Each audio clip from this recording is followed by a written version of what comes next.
যদি ভাবে ইয়াৰ পাছৰখন যদি দেখুৱাব লাগে এতিয়া প্লানিং চলি আছে চাওঁ কি হয় সো ইয়াতে কন্টিনিউশন থাকিব থাকিব লাগে এটো সিরিজে হ'ব কেনে থাকিব লাগে সিৰিজ নহলো আজিকালি 2.0 পাৰ্ট 2 হ'ব পাৰে মানে টু বি কন্টিনিউ হ'ব এটো হ'ব পাৰে সো এটো ভেৰি আৰ্লি ষ্টেজ এতিয়া ক'বলৈ নোৱাৰি কিন্তু কথা চলি আছে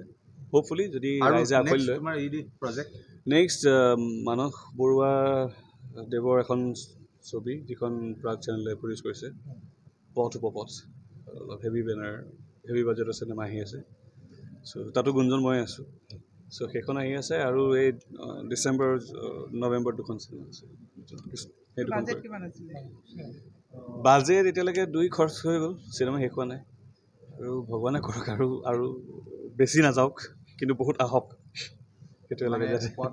ষ্টৰিটো খুব মুনিন আংকুলৰ আছিলে স্বৰ্গীয় মুনিন বৰুৱাদেৱৰ কিন্তু যিহেতু তেওঁ এটা ড্ৰিম প্ৰজেক্ট আছিলে এইটো বহুতবাৰ ট্ৰাই কৰিলে কিন্তু নহ'ল এবাৰ প্ৰশেনৰ এক্সিডেণ্ট হ'ল এবাৰ তেওঁৰ নিজৰ এক্সিডেণ্ট হ'ল তেওঁ ঢুকাই যোৱাৰ পিছত ড্ৰিম প্ৰজেক্টটো থাকি গ'ল চ' যিহেতু সঞ্জীৱ নাৰায়ণ দেৱে কৈছিলে তেওঁ বনাম বুলি চ' এইখনত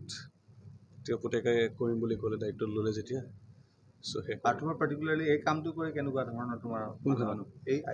চিনেমাখনৰ কান্ধাৰী বিৰাট ভাল লাগিলে কাৰণ আৰ কে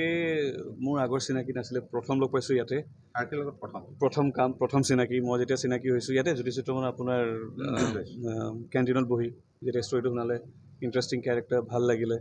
কনফিডেণ্ট হয় বহুত ল'ৰাজন আৰু ভিজনটো বহুত ক্লিয়াৰ আছিলে চ' ক'বলৈ লাগিবই কাৰণ এনেকুৱা বহুত কম হয় যি বহুত ক্লিয়াৰ থাকে কামক লৈ চ' আশা কৰোঁ আগলৈ আৰু ভাল কাম হয় আৰু কৰিব আৰু ভাল হ'ব